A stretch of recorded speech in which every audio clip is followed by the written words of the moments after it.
O metrô de São Paulo gemia enquanto saía da estação, as rodas chiando contra os trilhos como metal gritando contra metal. Era a hora do rush matinal, e o vagão estava lotado, ombro contra ombro, um mar de corpos espremidos em um espaço que parecia encolher a cada segundo. O ar carregava um misto de café, casacos úmidos e aquele leve toque metálico característico do subterrâneo. As luzes fluorescentes piscavam, lançando sombras intermitentes sobre rostos cansados, que evitavam contato visual, cada um mergulhado em seu próprio mundo. O som abafado de fones de ouvido vazando música, suspiros impacientes e o ranger dos trilhos formavam uma sinfonia caótica da vida urbana. Perto da porta, uma mulher idosa estava de pé, quase invisível na multidão. Regina, a esposa de Cafu, segurava uma bolsa de pano contra o peito, os cabelos grisalhos presos em um coque simples, o casaco bege abotoado até o topo. A bolsa continha algumas laranjas, um pão caseiro embrulhado em um pano e um pote de geleia de morango que ela mesma fizera. Sua postura era discreta, respeitosa, como se quisesse ocupar o menor espaço possível. Do outro lado, esparramado em um assento, estava um jovem de uns 20 anos, vestindo uma camisa de futebol desbotada, boné virado para trás e fones de ouvido que ecoavam um pagode alto o suficiente para irritar quem estivesse por perto. Ele ocupava 2 assentos, uma perna esticada bloqueando o caminho, os olhos grudados na tela do celular, rolando vídeos sem parar. O assento ao lado permanecia vazio, mas ninguém ousava se aproximar. Regina sorriu timidamente, a voz mal passando de um sussurro. Com licença, posso me sentar aqui? O rapaz nem levantou os olhos, apenas deu uma risadinha sarcástica. Tá lotado, dona. Quem quer lugar tem que chegar cedo. Ele esticou a perna ainda mais, como se quisesse marcar território. Um homem de meia idade ao lado, de óculos tortos, olhou rapidamente, ajustou os óculos e desviou o olhar, fingindo não ter visto. Ninguém disse nada. Regina não insistiu. Ela apenas ficou ali, balançando com o movimento do trem, os braços apertando a bolsa com mais força, como se o pano pudesse proteger, lá da indiferença ao redor. O trem deu um solavanco ao entrar em uma curva, as luzes piscando por um instante. Regina se segurou no corrimão, mas seu ombro esbarrou de leve no braço do rapaz. Ele se afastou bruscamente, exagerando o movimento, e lançou um olhar fulminante. Não encosta em mim, véia. Algumas cabeças se ergueram, olhos espiaram por cima das telas dos celulares, mas logo voltaram ao chão, às telas, à segurança do silêncio. O rosto de Regina corou, mas ela não respondeu. Ela recuou um passo, cedendo espaço, as mãos apertando a bolsa com tanta força que os nós dos dedos ficaram brancos. O rapaz deu um sorrisinho de canto de boca e falou mais alto, como se estivesse se apresentando para o vagão. Nossa, mano, não dá pra ter paz nem no metrô com essas pessoas invadindo o espaço da gente. Silêncio. Uma adolescente de uniforme escolar, do outro lado do corredor, hesitou, os dedos pairando sobre a câmera do celular, mas sem gravar. O rapaz esticou a mão e tocou a bolsa de Regina. O que tem aí, vó? Alguma coisa que vale a pena brigar por? Ele riu, puxando a alça da bolsa com 2 dedos, como se fosse um brinquedo. Regina balançou a cabeça, a voz quase inaudível. Por favor, não. Mas ele não parou. Ele puxou de novo, mais forte, não para machucar, mas para provocar. Uma laranja caiu, rolando pelo chão sujo do vagão. O pote de geleia escorregou, batendo contra o assento, e uma rachadura fina apareceu no vidro. Regina soltou um pequeno suspiro de susto e se abaixou, tentando recuperar a fruta, os dedos tremendo. O rapaz riu alto, inclinando-se para a frente. Sério? Tá desesperada por uma laranja? Ele se inclinou ainda mais. E então, num movimento rápido, deu um tapa no ombro de Regina. Não foi forte o suficiente para derrubá-la, mas o impacto a fez cambalear, as costas batendo contra a porta do trem com um som abafado. O silêncio que se seguiu foi ensurdecedor. Um garoto de jaqueta acolchoada abriu a boca, mas a fechou em seguida. Uma mulher mais velha cobriu os lábios com um lenço. A adolescente deu um passo à frente, hesitou e recuou. O rapaz se recostou no assento, orgulhoso de si mesmo. Aí, galera, aprendam. Não se encosta nos outros sem permissão. Ele olhou ao redor, esperando apoio, risadas, qualquer coisa. Não veio nada. Mas do fundo do vagão, além dos corpos, dos corrimões, do barulho, um homem ergueu a cabeça lentamente. Ele estava de pé desde o início da viagem, uma mão no corrimão superior, um pé plantado ligeiramente mais aberto que o outro. Um boné de aba cobria parcialmente seu rosto, a jaqueta de tecido simples escondia qualquer traço de notoriedade. Era Cafu, o lendário jogador de futebol do Brasil, mas ninguém ali o reconheceu. Ele viu tudo, e o trem estava apenas começando a entrar no próximo túnel. O vagão chacoalhava, o som dos trilhos ecoando como um segundo batimento cardíaco. Regina se abaixou lentamente, os joelhos rangendo enquanto tentava alcançar as laranjas que rolaram sob os assentos. Suas mãos tremiam, procurando a fruta esmagada.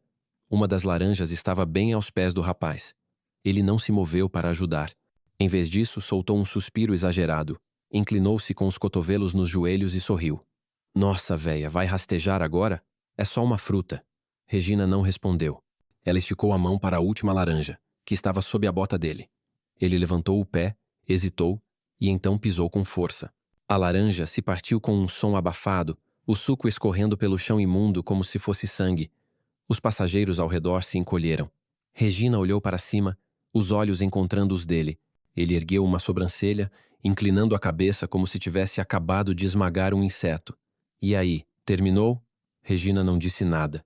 Sua mão tremia enquanto pegava a outra laranja, machucada mas intacta, e o pote de geleia, agora com a rachadura mais visível. As luzes do trem piscaram novamente, como se hesitassem em continuar acesas. Do outro lado do vagão, Cafu começou a se mover. Ele não empurrou ninguém, não correu. Apenas caminhou, passos medidos, silenciosos, passando por uma mãe que abraçava o filho, por um estudante que segurava a mochila com mais força, por uma mulher com o celular congelado no ar. O rapaz não o viu ainda. Ele estava ocupado demais, performando para o público. Ele se virou para os outros passageiros, gesticulando. Tá vendo? É isso que acontece quando as pessoas esquecem que não são especiais. Todo mundo acha que merece um assento só porque é velho, cansado, sei lá. Ninguém respondeu. Um garoto abaixou o celular e fixou o olhar no chão. Regina se levantou com esforço, apoiando-se no corrimão. Seus ombros estavam caídos, não pela idade, mas pelo peso da humilhação pública. Então, uma voz ecoou, grave, controlada, afiada como uma navalha sendo desembainhada. Pega. O rapaz piscou, confuso, e virou a cabeça. Cafu estava a 2 passos dele, tão perto que o ar parecia mais fino. A jaqueta dele rangeu levemente quando ele ajustou a postura. Que?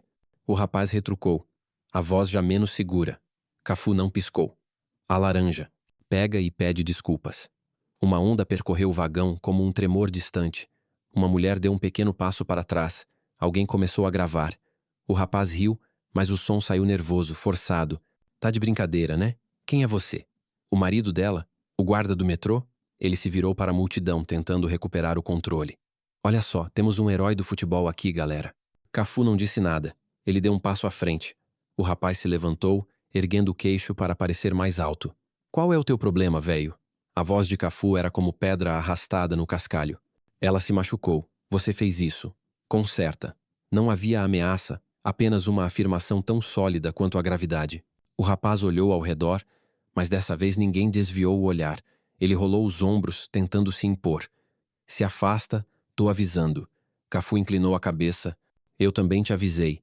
A tensão não estava mais crescendo. Ela havia se estabilizado, pesada, viva. Então, uma voz cortou o ar. E aí, mano, precisa de ajuda? Veio de outro jovem, a algumas fileiras dali, mais corpulento, com a jaqueta fechada até o queixo, os fones já fora dos ouvidos. Um comparsa. Cafu não se virou. O rapaz à sua frente sorriu, mais confiante. Viu? E agora? Cafu virou a cabeça lentamente, os olhos examinando o segundo homem, depois voltando ao primeiro. Regina apertou a bolsa com mais força. Não era mais só um tapa, uma laranja esmagada ou um pote rachado. Era o momento em que uma linha foi traçada e Cafu já havia cruzado. O rapaz à frente deu um passo, apontando o dedo para Cafu. Quem você pensa que é, hein? Cafu? O rei do futebol? Ele riu alto, mas ninguém riu com ele. Cafu permaneceu imóvel, o boné cobrindo parte do rosto, os olhos afiados como quando lia o movimento de um adversário no campo. O trem balançou levemente ao passar por um desvio nos trilhos. O segundo comparsa se aproximou, a voz mais grave. Quer apanhar, véio? Não liga para quem você acha que é. Cafu continuou em silêncio. O rapaz à frente agitou a mão na cara dele, como se estivesse desafiando. Quê? Tá surdo, tá perdido? Primeira vez na cidade? Cafu virou a cabeça lentamente para olhar Regina. Ela estava perto da porta, o rosto pálido, mas os olhos fixos nele, cheios de uma confiança silenciosa. Ele voltou a encarar o rapaz, a voz baixa, final. É sua última chance. As palavras não foram gritadas, não carregavam bravata, apenas caíram como uma verdade inevitável, como o apito final de uma partida. O rapaz bufou. Última chance para quê? Pegar uma laranja para vovó? Sai fora. Ele esticou a mão e empurrou o peito de Cafu. Cafu recuou meio passo, não por fraqueza, mas como se estivesse deixando a força do empurrão passar, como um zagueiro absorvendo uma carga. O ar mudou. O silêncio ficou mais denso, o tipo de silêncio que precede uma tempestade. O rapaz empurrou de novo, com mais força. Você não quer isso, velho. Confia em mim. Cafu olhou para Regina. Tá machucada? Ela assentiu levemente. Um pouco. Ele voltou os olhos para o rapaz e algo no olhar mudou. A suavidade sumiu, dando lugar a uma frieza focada. Não raiva, mas precisão. Ele deu um passo à frente. O rapaz empurrou pela terceira vez, mas agora Cafu segurou o pulso dele no ar, não com força, apenas o suficiente para parar o movimento. O braço do rapaz parecia ter batido em aço. Ele piscou, tentou puxar o braço, mas a pegada de Cafu não apertou. Não precisava. O rapaz não conseguia se mover. Cafu inclinou a cabeça. Eu avisei. O segundo comparsa hesitou, mudando o peso de uma perna para a outra. Um terceiro, sentado a algumas fileiras, olhou para os celulares que agora gravavam tudo. A situação não era mais uma brincadeira de valentão. Era um julgamento, silencioso, inevitável. O rapaz à frente conseguiu soltar o braço e recuou. Esse cara tá louco. Vamos embora, não vale a pena. Mas Cafu não se mexeu. Ele não posou, não ameaçou, apenas esperou. O silêncio, aquele que faz até o som dos trilhos parecer abafado, envolveu o vagão como um casulo. Alguém murmurou. Ele nem bateu em ninguém ainda. O rapaz olhou para o comparsa. Vamos, mano. Mas era tarde demais. A linha já tinha sido cruzada, e Cafu não havia movido um músculo além do necessário.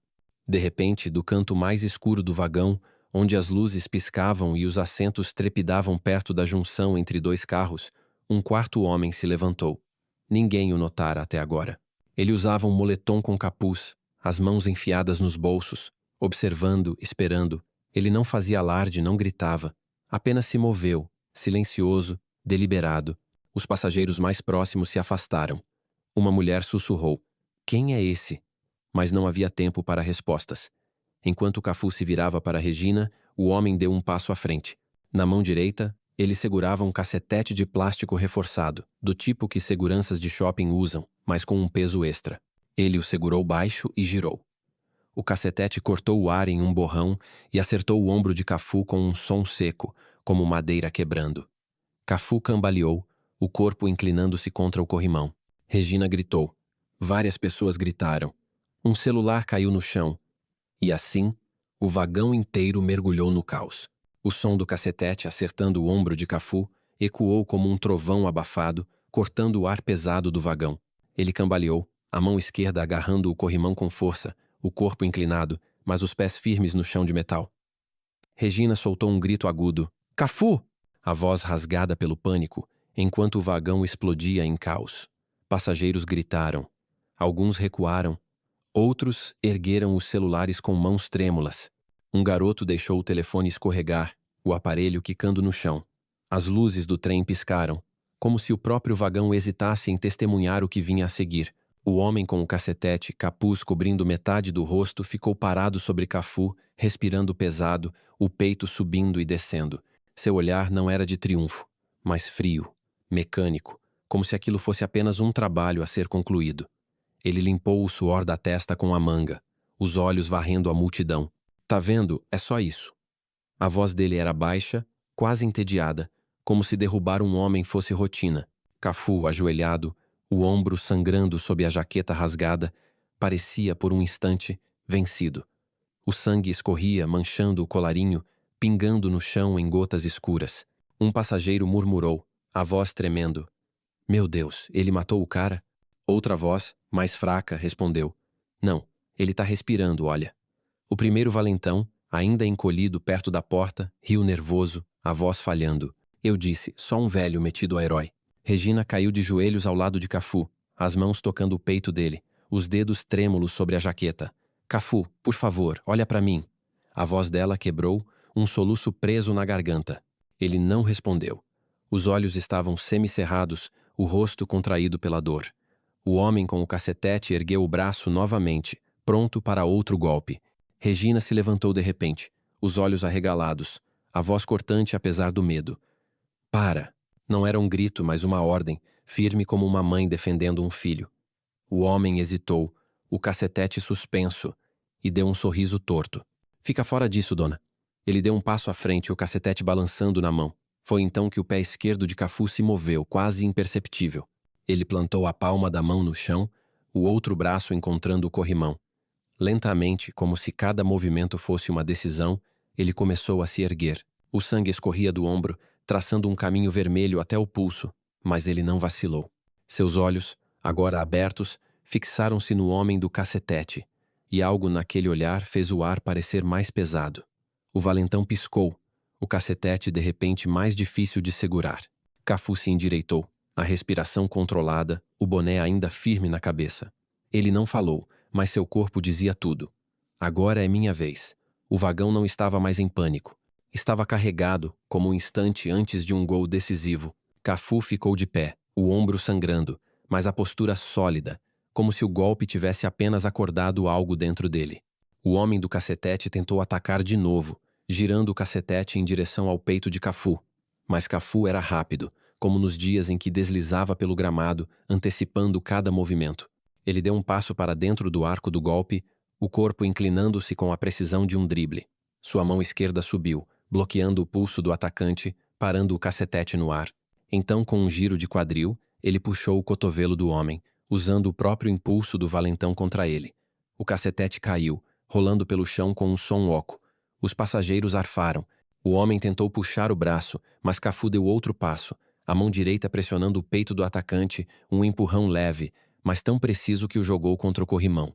O valentão bateu as costas no metal, a cabeça jogada para trás, e deslizou para o chão, atordoado, o capuz caindo e revelando um rosto jovem, mas endurecido.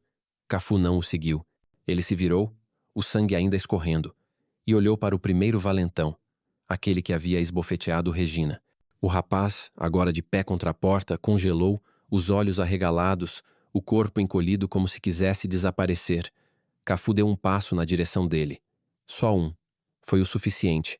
O rapaz entrou em pânico, virando-se e batendo na porta fechada do trem. Abre, abre isso.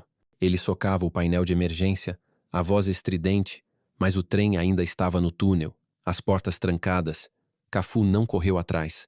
Ele caminhou, lento, deliberado, como se tivesse todo o tempo do mundo, os pés movendo-se com a mesma cadência que outrora o levara a cruzar campos de futebol. O rapaz se virou, o rosto pálido, e jogou um soco desajeitado, um gesto de puro desespero. Cafu inclinou o corpo para o lado, deixando o punho cortar o ar, e com um movimento fluido, envolveu o antebraço do rapaz com o seu, puxando-o para baixo. Um estalo seco ecoou, seguido por um grito. O rapaz caiu, segurando o braço, o rosto contorcido de dor. Um baixo, 3 a ir. O segundo valentão, o mais corpulento, que havia ameaçado Cafu antes, finalmente se moveu. Ele soltou um rugido, como um touro enfurecido, e avançou, os braços abertos, tentando agarrar Cafu como se fosse derrubá-lo com pura força bruta. Cafu esperou, o corpo relaxado, os olhos acompanhando cada passo do atacante. No último segundo, ele deslizou para o lado, um movimento tão natural quanto um passe bem calculado. O valentão tropeçou nos pés do primeiro, que ainda gemia no chão, e se chocou contra um banco, o impacto tirando o ar dos seus pulmões com um som patético. Ele ficou ali, ofegante, incapaz de se levantar. 2 baixos. Mas o homem do cacetete não estava acabado. Ele se arrastou para cima, o rosto vermelho de raiva e humilhação. Agarrando o corrimão para se apoiar, ele avançou novamente, agora sem arma, apenas punhos cerrados e fúria cega. Ele gritava algo incoerente, socos desajeitados cortando o ar. Cafu abaixou-se sob o primeiro golpe, girou sob o segundo, e então, com a precisão de um contra-ataque, acertou um cotovelo curto e afiado no estômago do homem. O valentão engasgou, dobrando-se ao meio. Cafu aproveitou a abertura, dando um passo para dentro e usando o ombro para empurrá-lo contra a parede do vagão. O homem desabou, o corpo inerte, como se toda a sua bravata tivesse sido esmagada naquele único movimento. 3 baixos. O quarto valentão, que até então apenas observava das sombras, não se mexeu. Ele permaneceu sentado, os olhos fixos no chão, as mãos apertando os joelhos, como se tivesse decidido que mexer-se seria um erro fatal. Cafu ficou parado no centro do vagão, uma mão apoiada na parede do trem para manter o equilíbrio, o peito subindo e descendo com respirações medidas. O sangue do ombro havia parado de pingar, mas a mancha vermelha na jaqueta era um lembrete silencioso de que até gigantes sangram. Seus olhos, porém, permaneciam afiados, varrendo o vagão com a mesma clareza que ele usava para ler um jogo no campo.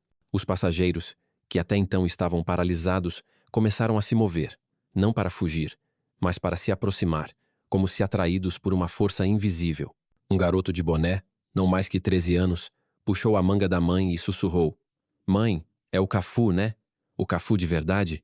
A mulher olhou para Cafu, para a forma como ele se mantinha de pé apesar do sangue, para a calma que ele estudava mesmo após enfrentar 4 homens.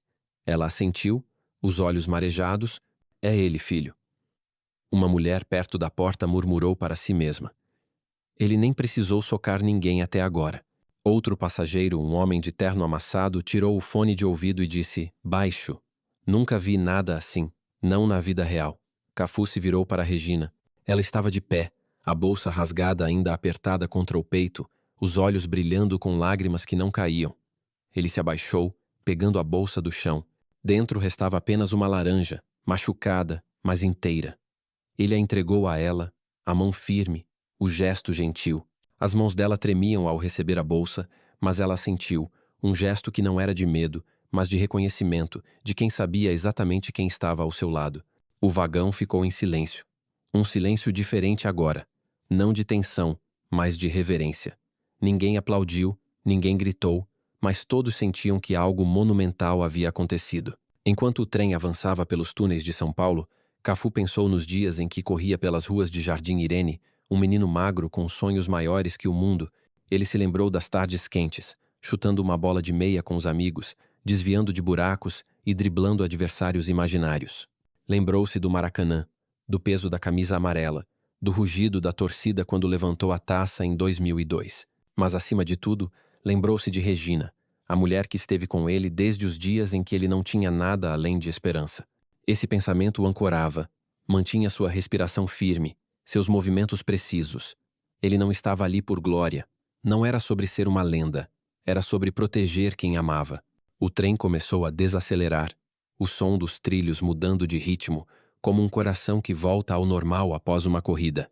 A voz robótica do alto-falante anunciou: "Próxima estação, Sé." Cafu permaneceu no centro do vagão, o ombro ensanguentado, o boné ligeiramente torto.